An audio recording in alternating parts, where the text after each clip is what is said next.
Welcome back to ConTinual. We are joined today by a bunch of authors who are also fans of Dune. So before we get started, let's go around and have everyone introduce themselves. I'll go ahead and start with you, Samantha. Hi there, I'm Samantha Bryant. I am best known for my menopausal superhero series, but I like to read a huge variety of science fiction and fantasy, and in short form, I write a variety as well. Nice to be here. Perfect. Patrick. Hey, I'm Patrick Dugan. I am the author of the Darkest Storm trilogy and the Watchers of Asteria series through Distracted Dragon Press. Elektra. I'm Elektra Hammond. I'm a writer and editor, and I've been a fan of Dune since I picked up the first book when I was 15. All right, Misty. I am Misty Massey. I'm the author of the Mad Kestrel series of pirate adventures on the high seas with magic. I'm also an editor, a copy editor for Falstaff Books. I'm an acquisitions editor for Lore Seekers Press. If you're looking for a home for your submission, send it to me at loreseekerspress.com. And I'm also a nearly lifelong fan of Dune. So, all right, Jim. I'm Jim Nettles. I write science fiction, urban fantasy, bit of horror, bit of this, that, and the other, and nonfiction as well. And of course, I'm frequently stuck behind the camera here at ConTinual. They occasionally let me out to play. All right, and finally, Wendy. Hi, I'm Wendy Van Camp. I'm an author, a speculative poet, an illustrator, and I'm the editor for Dimension Fold Publishing. We have a poetry anthology for speculative poetry that's an annual, and we're actually currently in a call for that. Deadline is March 1st. If you are a speculative poet, please consider submitting to us. The email is wendy@dimensionfold.com. But I do a lot of other things. I write book reviews. I have written a review on the book Dune in the past, and it is a personal favorite of mine. So when I realized I could come and chat about it with a bunch of fellow geeks, I went, yes, I am there. So hello, everyone. All right, perfect. So of course, we'll start off with the quintessential question, your first introduction to Dune. Who wants to start? I'll go. All right. I was a junior in high school, and I had a huge crush. I was reading science fiction and fantasy on my own anyway, but I had a huge crush on a senior boy. And he would come into the library during his lunch period, which was the period I was working in the library. You know how students had to work in the library back in the day? Well, I was working in the library, and he would come in, and one day he was reading this book. And so I looked and I said, that looks like science fiction. I will go and speak to him, and because I have this crush on him. And so I went over and I asked him what he was reading, and he let me hold it and read the back. And I said, wow, may I read this when you're done? This sounds really good. And he said, I don't know. Do you take care of your books? You don't crack the spines or anything? I said, I would never. So he lent me the book when he was done, and I read it and was thoroughly taken in by the whole story, by the whole world. And even though I am no longer in love with that boy, Judge Chamberlain, wherever you are, thank you for introducing me to Dune. Who wants to go next? Now, the funny thing is, I was also in junior high when I first read Dune. However, I did not have a young man I was interested in. I just found it on the shelves. I had recently just discovered science fiction. I guess I was about, maybe 14, 15 years old when I first started reading. I would read Annie McCaffrey, Heinlein Juveniles, Asimov, Clark, all those. At least they were all well stocked at the time. And of course, Frank Herbert's Dune was one of the books included. So as I was going along, I just picked it up one day, go, oh, this is another, it looks interesting. I love the sandworm on the cover. I went, ooh, this is really kind of cool. And I just fell in love with the book. It was so much deeper than many of the books that I was reading at the time. And at that age, a lot of books are more YA in nature. This was definitely an adult's book. And the author was actually from my local area. He was from the Pacific Northwest, where I was living at the time. And I just became fascinated by Frank Herbert and studied about his life and his influences of the book. And I went on, of course, to read more of the books. I haven't read the whole series, sadly. I've only really gotten as far as God Emperor of Dune. And but those books, the first couple of them, I think, are the ones, if you're going to attempt Dune, should read those first 4 or 5 books. And after that point, you can make a determination. But yeah, it was just one of those books that left such a lasting impression on me that I never forgot it. I've reread it a couple of times down through the years. And of course, I love the movies. I own all the DVDs of the movies. So it's just a great experience. I think I actually saw the movie before I read the book. The older one. Obviously, I'm not quite Lynch. that. The 84 one. Yeah, the Lynch. Lynch. Yeah, the 1984. If I can remember correctly, I think just a group of us got our parents to drop us off and let us go see it because it's 1984. So I would have only been about 13 or 14 years old. And I remember that I both loved it and found it so confusing. Like I felt like I've missed something. I don't quite understand the story. And so after I saw the movie, I was talking to my Uncle John.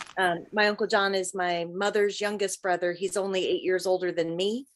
And so he was kind of like a big brother in my life, even though he's technically my uncle. And he passed me a lot of my early sci-fi and fantasy kind of reading. And after I told him about going to see the movie and not quite getting it, but thinking it was really neat, he was like, oh, right. Turns around, pulls the book off the shelf, and there you go. I go home and I think I read the first 3 at that point, I think is how far I went into the series. But yeah, the movie does make a lot more sense if you've read the books. Even the David Lynch. Yeah, I think that was my thing because I got it for Christmas and I keep trying to go back and calculate, but I think it was I was 10 years old when I got it for Christmas. And so I got it, blew through it and kept going. Because I read a lot and I blew through the first 3 and it's like, okay, great. And went back on to whatever else I was blowing through and reading at the time. And then the movie came out. I was like, okay, great. Let me go watch it. And all of a sudden it was like, wait a minute. And I realized the number of things that I did not get at even just a couple of years older in age when I read it, because I read it probably a little too young, but the number of things that I didn't necessarily get. And I was like, oh, now I got to go rewatch this or reread it. So I went, saw the film, then went back and reread it. And probably about every 5 or 6 years or so, I'll pull it out and go back through and reread the series. But so I've seen it. I've written a number of pieces about it, all that sort of stuff. So it's a fun one. All right. Patrick, Elektra. So I'm going to give away my age if the gray hair doesn't already do it. I got my first copy of Dune from the Science Fiction Book Club way back when I was, I think I was a freshman in high school. And my dad was like, oh, you like reading sci-fi? Here. So I got the whole book and went through it and I saw the giant sandworm and I was like, I got to read that. So that was where I started. And I think I read the first 3 as well. All right. Spinner at the drugstore. I'm pretty sure when it first came out. I've read the first 4 and a couple of the ones that Kevin J. Anderson and Brian Herbert wrote. And I proofread Navigators of Dune for Tor. And I've read some of the bits and pieces of them. All right. So my next question is, how much influence do you think Dune, which was made he wrote it in 1965, how much influence has Dune had on modern science fiction? Mm. A ton. I did a poll of if you could live in a fictional world on my newsletter, and actually the majority of people said Arrakis. And I was like, are you crazy? But I mean, it just resonates with people. They love it's so in depth, and it's so many levels. There's politics, there's religion, there's magic, there's, the spices, kind of all things to everyone. I think it opened up the genre to actually be more, if you can use the term, reality-based science fiction. Then, your characters for the first time were actually dealing with politics and religion and all these things that made their lives a lot more difficult. It wasn't just, oh, Starman Jones, run out and save the day. It really was a genre changer. It resonates. It resonates with people who like to world build, as an example where you include not just religion and politics, but also economics. And it's not just about a little bit of war and some fantasy, but it's all of how society is put together. And that seems to resonate with an awful lot of writers as they move on, as an example of, I want to write something that complex. And that's where you start to get all those really, really cool fantasies that are doorstops, because he wrote a doorstop that people keep going back to again and again. I think it was one of the first big sci-fi books about the climate and about the ecology and how you can change it, like almost like terraforming, that kind of thing. And it was the first one that went into great detail and was backed by scientific fact, which is why I think it does resonate so much today.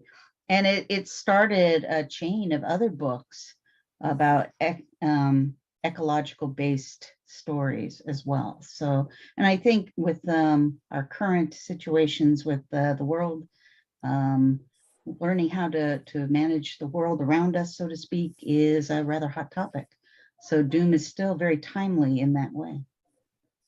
I also think that it was one of the earliest examples of a hero who's not a hero, because the leading into the anti-hero kind of characters, before then, the leader of the main character of your story always had to be good and noble and kind and decent and heroic, and while Paul wants to be all these things, he finds that he has to do things that he doesn't want to do and be what he doesn't want to be, because whether it's because of prophecy or because of necessity or because of politics, it depends. But it was one of the earliest times that you had a character that was not a good person 24/7, and that was okay. He still had an interesting story, and you still wanted to read, up to the point where the story was taken over by other characters. But even then, he doubled down on that with the son, Leto II. I mean, look what he had to do to do it. He became a villain just to save, spoiler alert, to try to save humanity. I think Herbert had this idea about Masonic figures and how they're not really heroes. And even though the story is about Paul Atreides, I don't really think of him as a hero at all. He's he's like a villain who's the protagonist, perhaps, but he's certainly not a hero. That's why I said anti-hero, because he's one of the earliest examples of an anti-hero. And he has moments when he wants to be a hero and when he behaves heroically, but no, he's not a hero himself. So Well, and the other influence I think here is it was really one of the first major cases of like what I would call science fantasy, because it has a lot of what you would consider very hard sci-fi, you know, on top of everything else, and the fiction and the world building and all the rest of that. But you also still have that essence of things that we would treat almost as magic. You know, the idea of the capabilities of the Bene Gesserit, but they try to explain those with very hard scientific language and reasoning behind that. But I mean, if we look at, you know, the influences, you may as well call Star Wars a direct child of Dune. Oh, I yeah. mean, Well, Star Wars is a direct child of many sources. well, of That's many, another many story. sources. But you've got Yeah. Tatooine as a sand planet that used to be an ocean planet, Mhm. that after the oceans receded, the main drug that is exported throughout the entirety of Star Wars is called the spice. Yeah, I mean, Star Wars grabbed and borrowed from everything it could steal from, but there's a lot of things that are not even apologetically just going and saying, yeah, we're thanking Frank Herbert for this plot line. Yes. I also think the setting is one of those things that's really come to have a lot of influence. Just, you know, the desert background of everything, and those sweeping vistas, and also the idea of being on the outer rim, on the fringe, away from whatever the main cultures are, and how life on the frontier is different. That goes into the pulp roots of science fiction and fantasy as well. But it was treated very differently in Dune, and I think that's been one of the things that's made it lasting for a lot of people and really influential.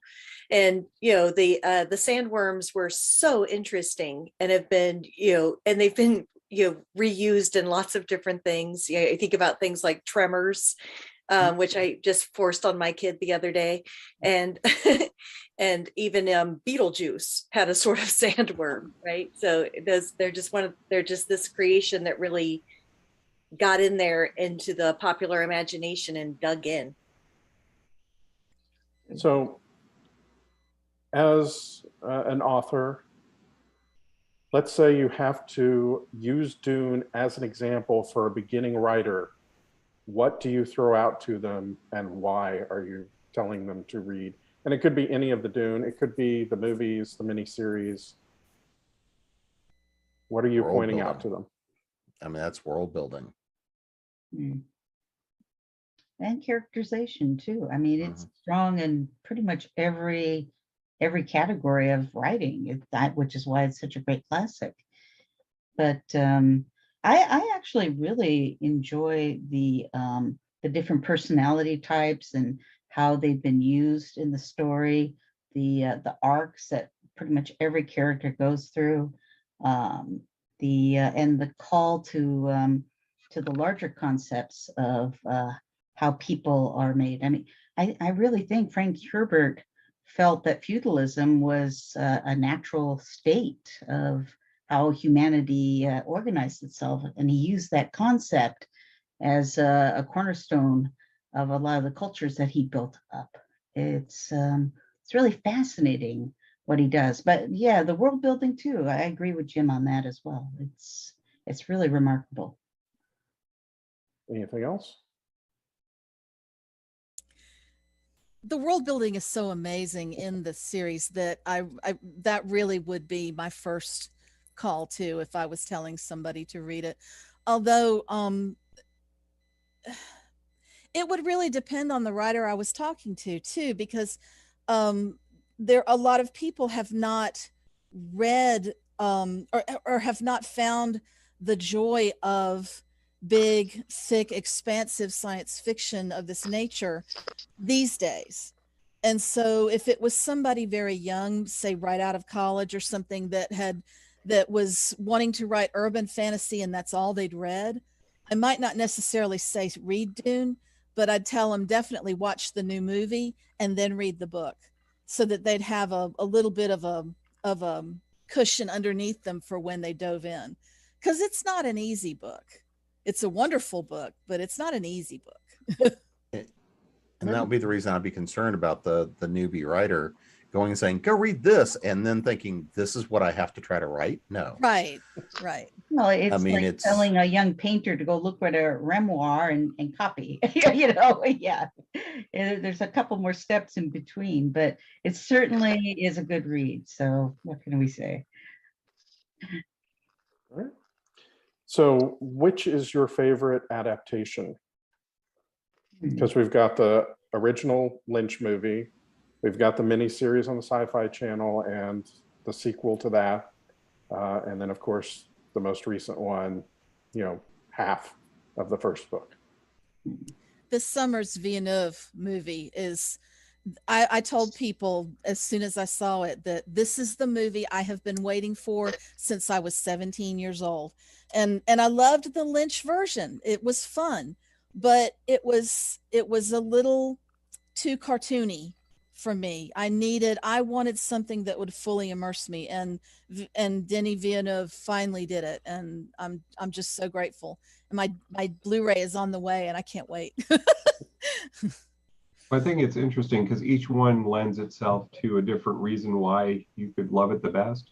I think if you were looking at it from just a story, from the book to screen, I thought the miniseries did the best job, but it had multiple episodes, to work over so they could actually stretch it out and tell the story, as opposed to, Lynch's Dune is a lot of fun, and Sting's in it, so how bad can it be, but but I agree with Misty, it's cartoony, and so Baron Conan is a travesty, but the new one I think is the best mix of the two, because you get a really great story, and they now have the visual effects to actually bring it to life, which David Lynch didn't, although that he did a pretty good job for 1984 to do that kind of movie. Oh yeah, I absolutely agree. He did the best he could with what he had available. Well, the story got a little off the rails there for a while, so What you definitely didn't took like? some liberties.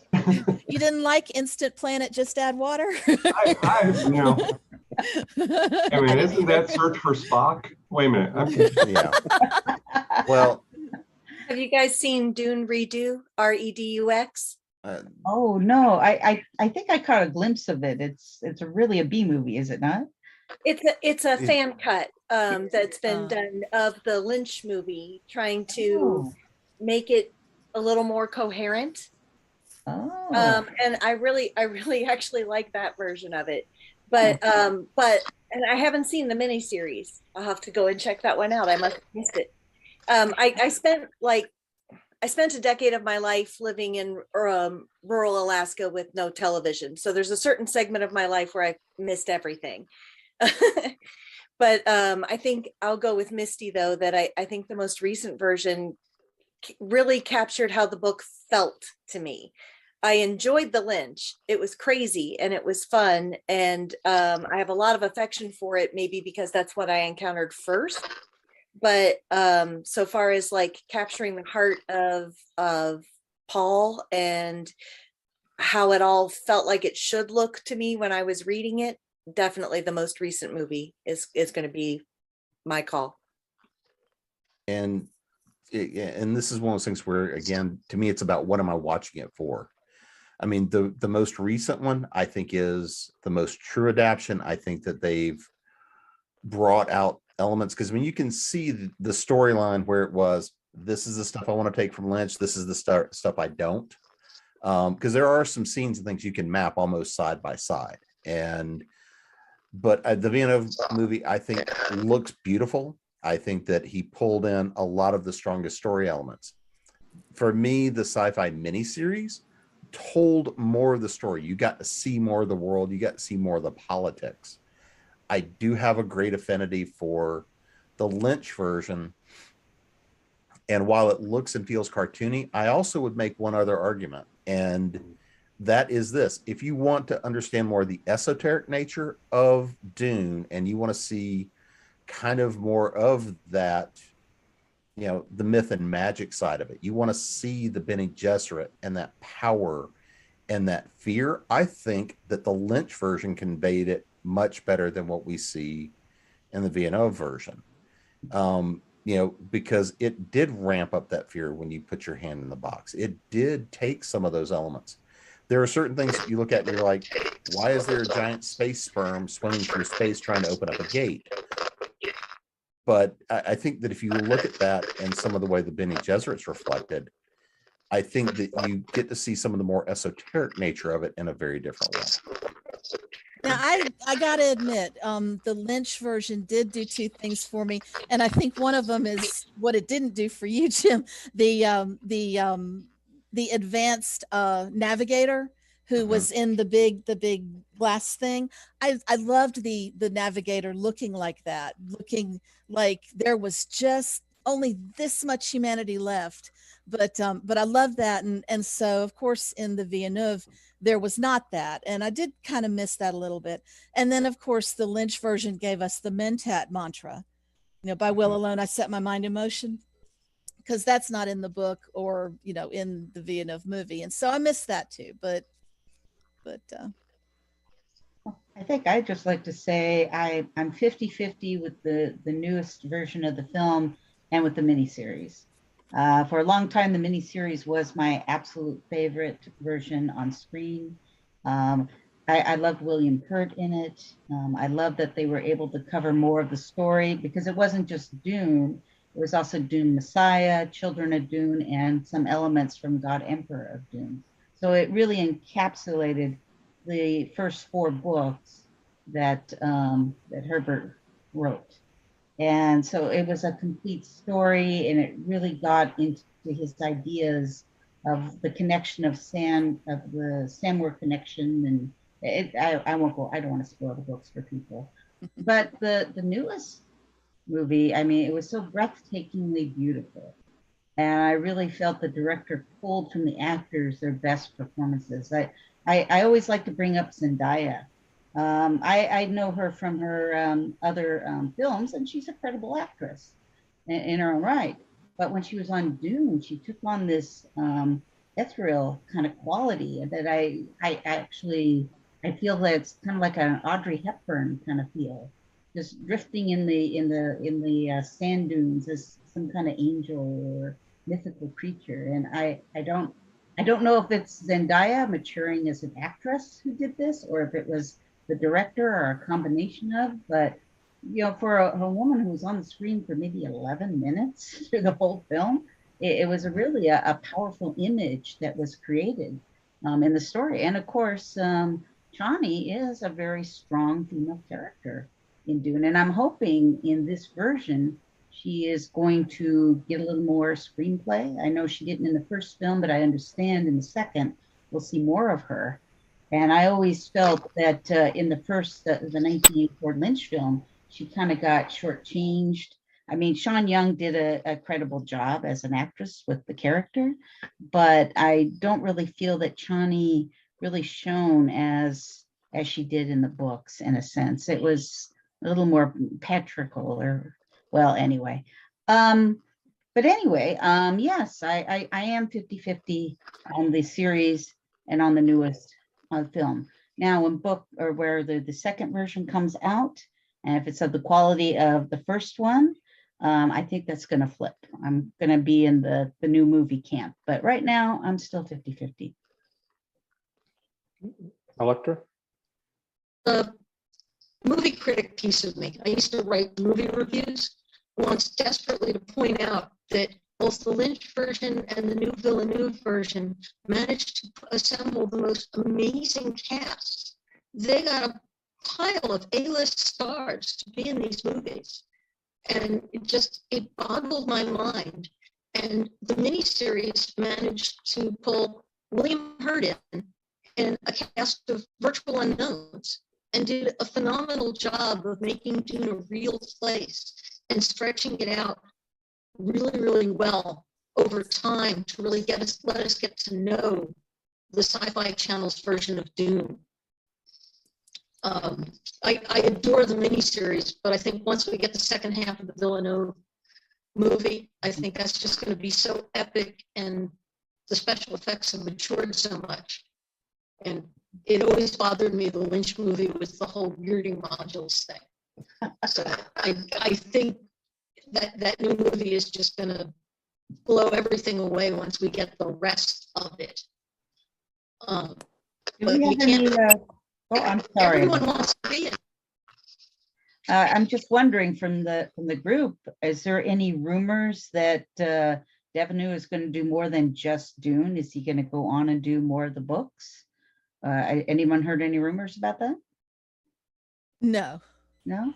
no. I think it's a I haven't question of heard how any much money it rumors. makes, but Yeah, it's Probably going precisely to. the answer. Yeah. Hmm. You know, it's going to depend. I mean, they didn't even guarantee that he would do the second installment of Dune until after the first movie came out and was successful.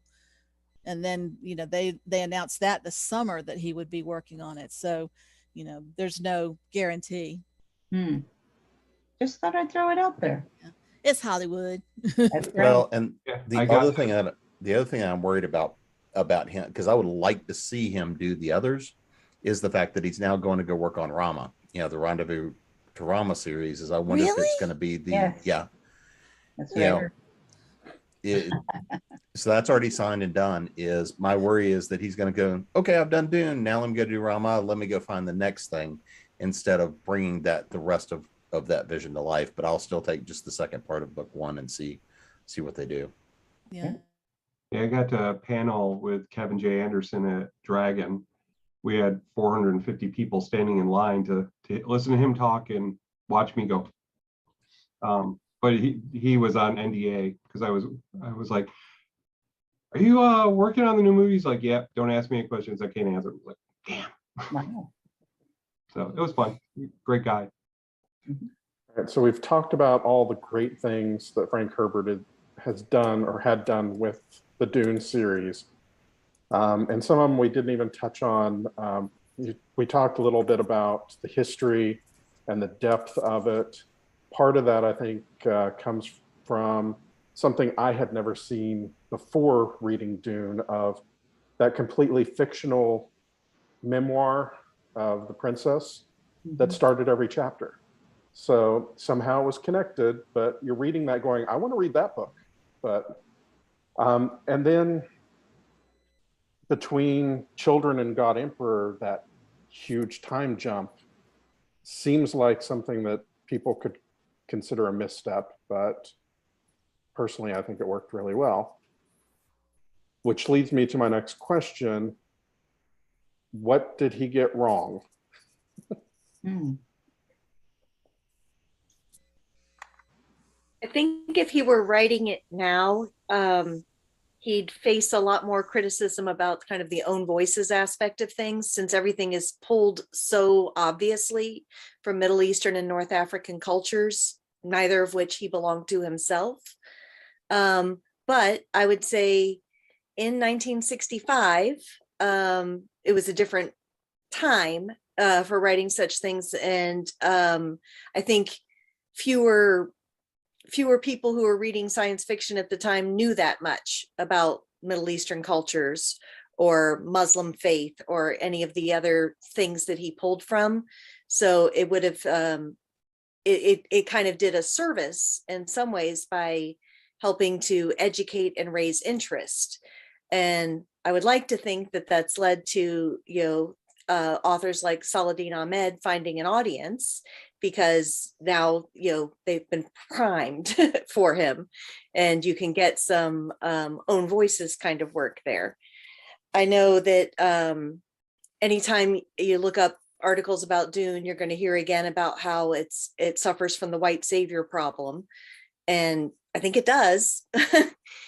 But I also think that unlike other white savior stories that have really gotten on my nerves, this one let the protagonist change to match the world instead of trying to change the world to match him.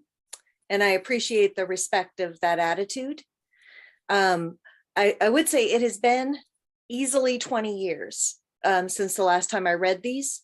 So I think I'm going to give myself an assignment. I'd like to read them again to see how they read for me now compared to how they read for me then, because I know that lots of books changed for me because of how old I am and how my own perspectives have opened and changed over my lifetime. I'd be interested to see how these played for me if I read them again now.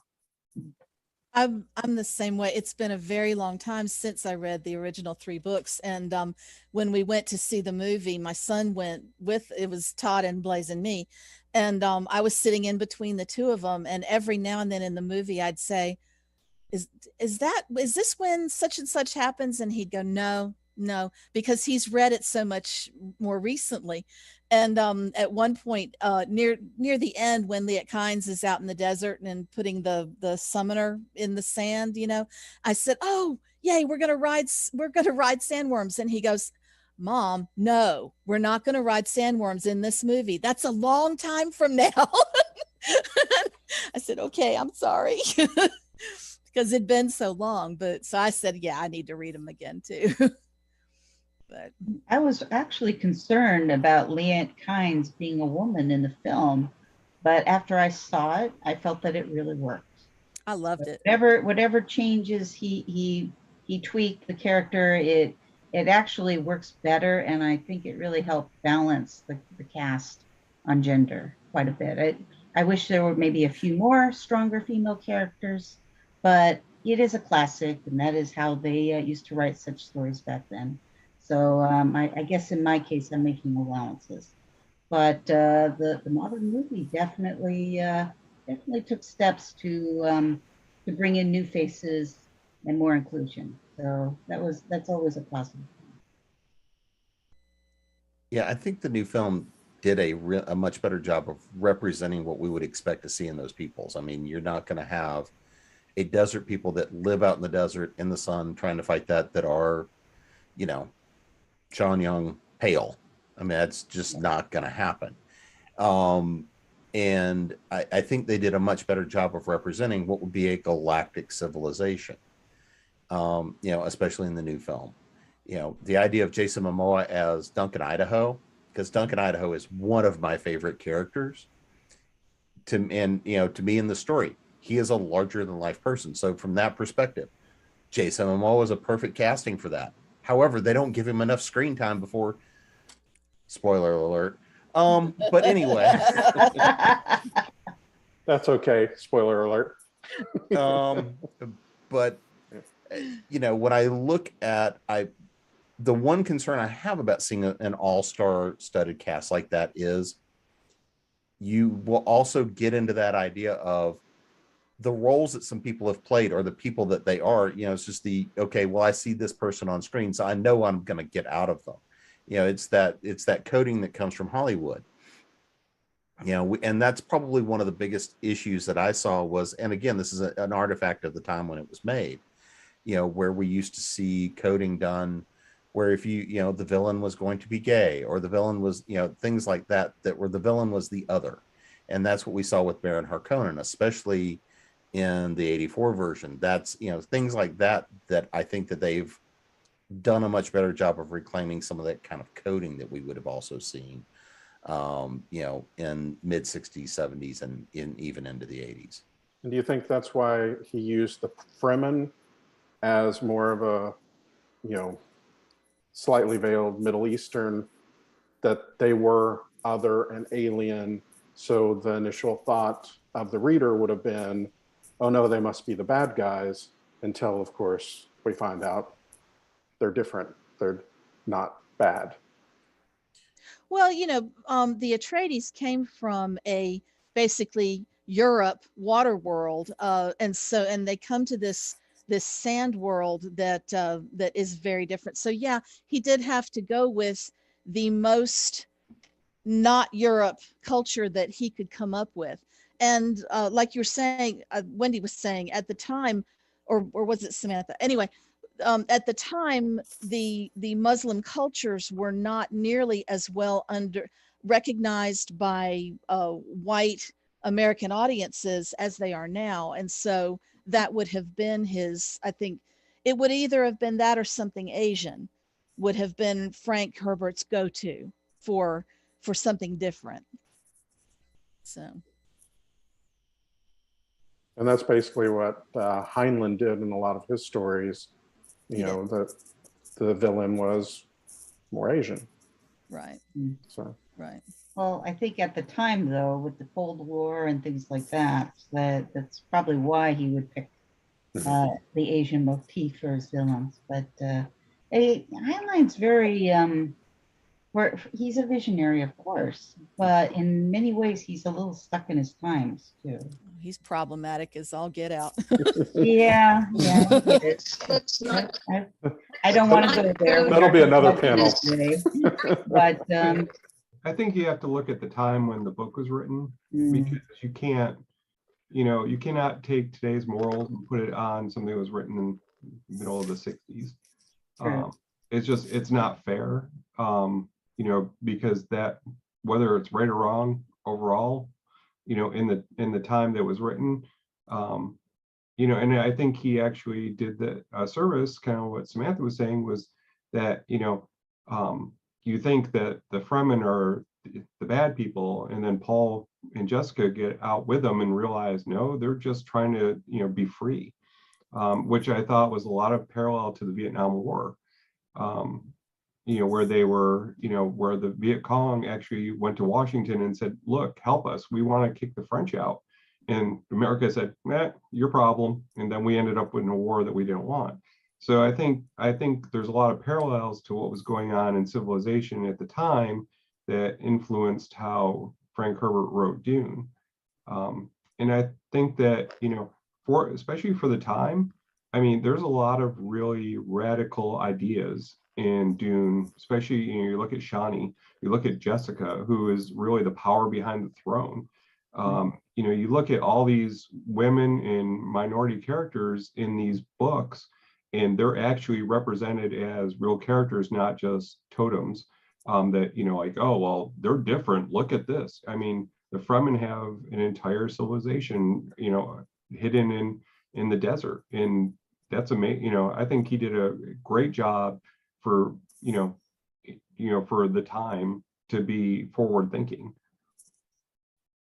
And in some ways, you can almost look at the Bene Gesserit as being the great villain in so many ways, because a lot of the time they're the power behind trying to steer to create the entire thing to happen, while at the same time going and saying, but no, you're not it. And I mean, if you read the material from the time, I mean, Herbert was definitely going and taking, because he was raised, he went through Jesuit training. He went to a Jesuit school. This was definitely him thumbing his nose at the Jesuits going, yeah, y'all are just a bunch of ladies in dresses. And I mean, I think there's some of that there too, that we see coming through the story and the storytelling is Frank Herbert basically pointing back at even the people he had gone through and the schools he'd gone through and the training he'd gone through, and going and saying, this is all a cluster. And so I think that's one of the things that we definitely see a lot of in there too. Elektra, you wanted to? Well, Bene Gesserit were running a human breeding program. I mean, how much more evil can you get? They were breeding people and not telling them who their parents were, and all sorts of games within games within games, and plots within plots. There was a lot going on in that book.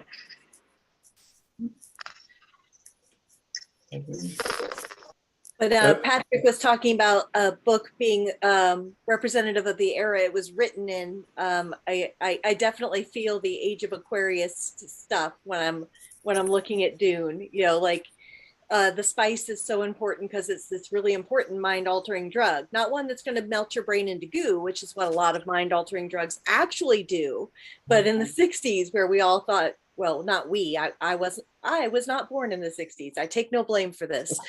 But at least the interpretation of things that got to me as a child of the 70s was that in the 60s, people thought LSD was a valuable tool that would open you up to great experiences. And instead, everybody I know who's taken a lot of LSD is difficult to talk to because they're incoherent.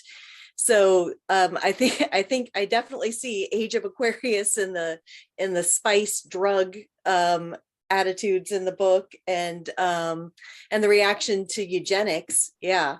That's definitely something that people were still kind of recovering from in the at the time that he was writing his past attempts at eugenics programs, and which kind of people were going to be sterilized or allowed to reproduce, and all of that kind of stuff. So yeah, I love to read a lot of old books. I read at least a dozen or sometimes as many as 24 classic books a year, just because I feel like I'm getting to read two things at the same time. I'm getting to read the book and I'm getting to read the time it was written in. And it's a fascinating way to learn about the world. Speaking of the drug aspect, Frank Herbert actually was studying magic mushrooms. And yeah, I think someone laughed, but it's true. He had a fascination with them. The Fremen blue eyes, the magic mushroom has that bright blue color. A lot of the effects when you eat the mushrooms, you can kind of see it paralleled in what he wrote. So that was definitely a source of inspiration for the book. I think And it's interesting. probably also peyote and Yeah. vision. And peyote, Yeah. I think it was interesting that he made the spice whatever the different people needed. The Mentats used it to increase to basically be a human computer. You've got the Navigator that uses it to travel between, fold space, travel between the stars. You've got, the Fremen that used it to, just merge with the worm. But it was an interesting way to take one tool and split it. So, go ahead. If you're going to talk about psychedelics, we should at least make sure we mention the name of Jodorowsky's Dune, the movie that never got made, that would have starred Salvador Dali. There's a documentary about it if anybody out there wants to look it up. It is absolutely insane. But he never managed to get the funding to do this insane, crazy psychedelic version. Wow. That's most did get made. Yeah, if I could go back in time, there were a couple of movies he wanted to make during that period of time, because he wanted to make Dune, he wanted to make Lord of the Rings with the Beatles acting as the hobbits, and there was a third movie that was in there that I'm like, I really, really want to see these movies made. I think there's one other thing too that is part of the reason. So you can actually see what it might have been. I've seen that one. I've seen the documentary. It's interesting. There's one other reason that, to me, I think that Dune is still speaking to us now, and that is, is because we can see a lot of the topics that he wrote about are still echoing with where we're at today. I mean, looking at things like the AI war that happened thousands of years beforehand, where they came and said, yeah, we don't want any more of this AI type of stuff. We've already seen the repercussions of that. When we look at the repercussions of the Bene Gesserits and the power behind the throne, when we look at some of the political machinations, to me, that's the other thing that I think is the reason that it still speaks to us now, 50, 60 years later as a classic, is because he's hit on elements that I don't think most people would have even thought about until probably in the last 10 years.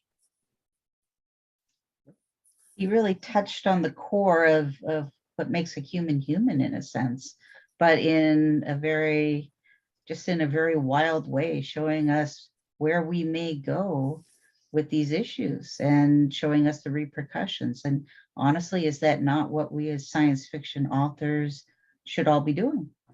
That's kind of our job, in a sense, to show what could happen as we explore new technologies and new medicines and new whatever. We're the ones that kind of figure out where it could go, good, bad, or indifferent, and let the population experience that in the book form first, and then it helps us guide us as a society as we go forward on how we deal with things. I mean, actually, a good example of that is Neuromancer, because that was explored the ideas of the cyber universe before there ever was an internet. And a lot of what we live with now can be mirrored in that book. And I honestly think it inspired some of what we live now. It's funny, that cycle of fiction and reality that seems to happen. And Dune is definitely one of those books that falls into that category too.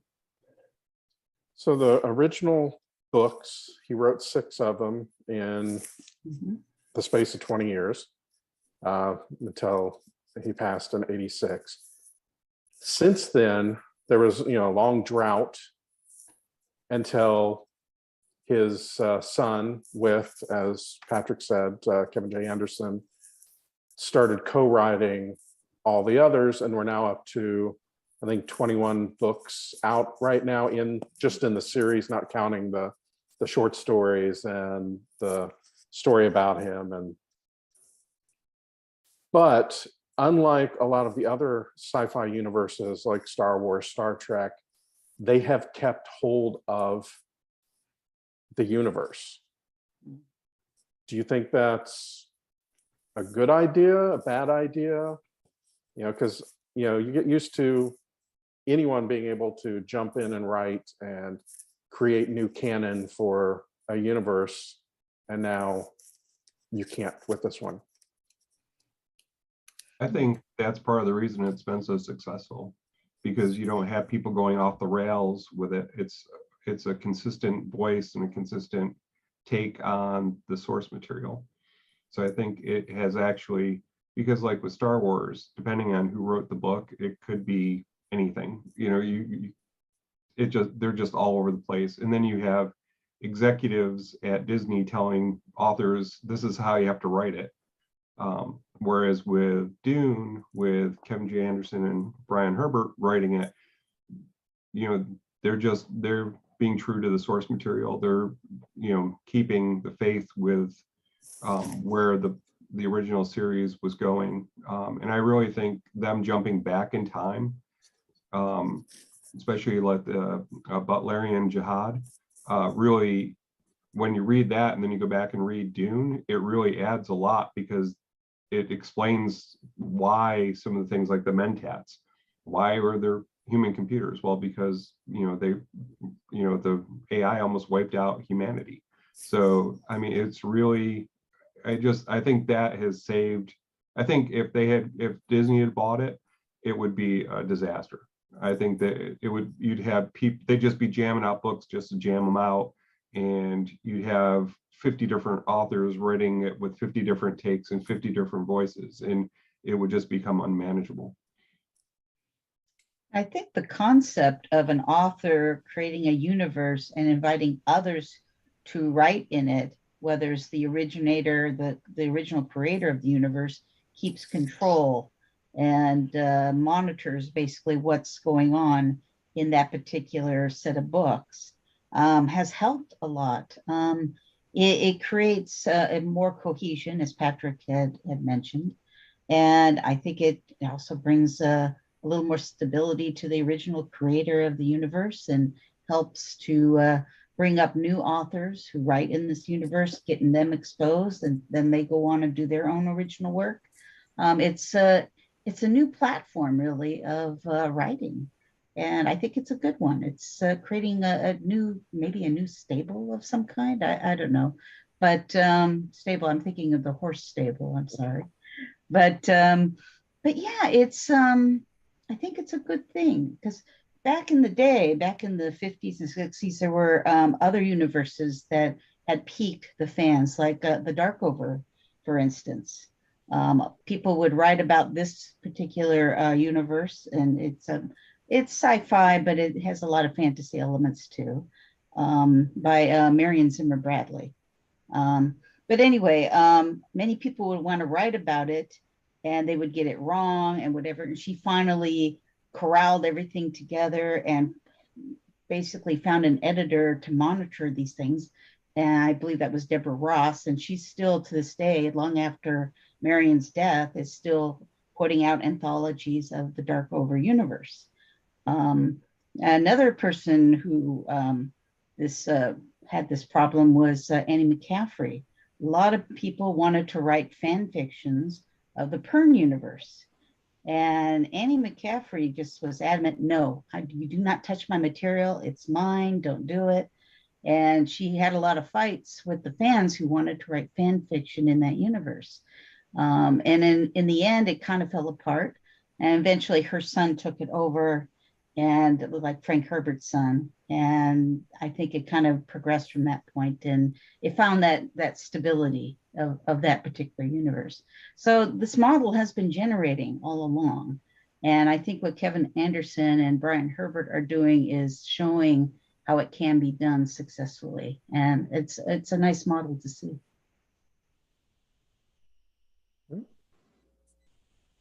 I think that will do it for us tonight.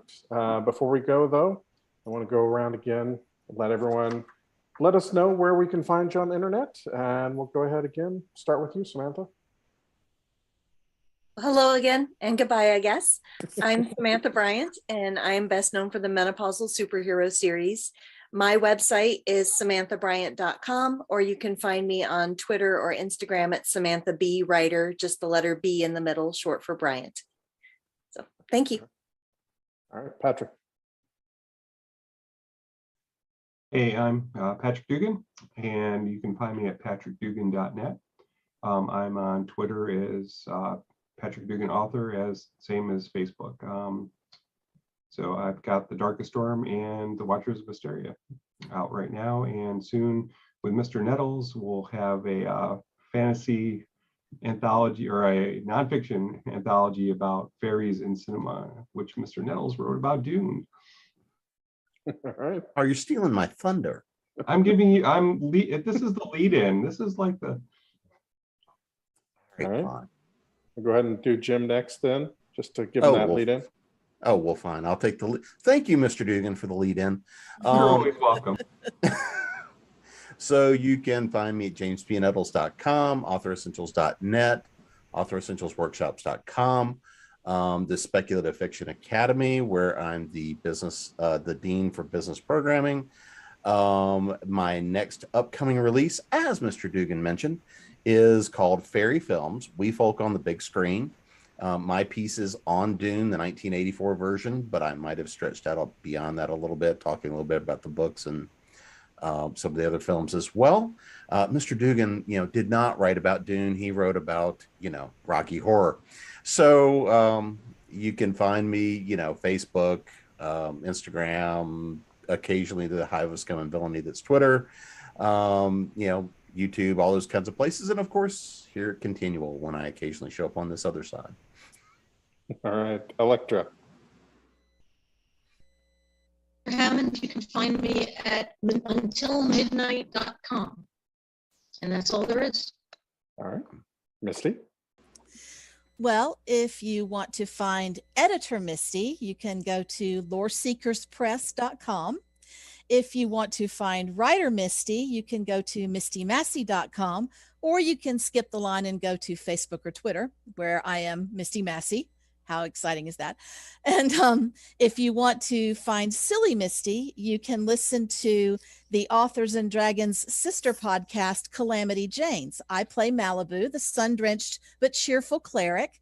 And you can find it on iTunes or Spotify or YouTube or wherever your podcasts are gathered from. So, all right.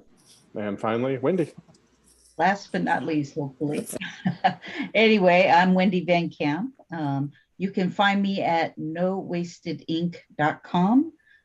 You can find me at No Wasted Ink on Instagram. Strangely enough, my Twitter is W Van Camp. Sorry about that. I didn't brand properly on Twitter. But again, I am basically a speculative poet these days. My book, The Planets, which you see behind me, was nominated for the Elgin Award for Best Speculative Poetry Book of the Year twice. And I've recently been nominated for a pushcart for one of my poems too, which is quite exciting to me. So anyway, thank you all for coming, and we'll see you out there. Yep. And I do want to thank all of you for joining us, both watching and helping with this conversation. See you guys next time on ConTinual. Bye. Bye.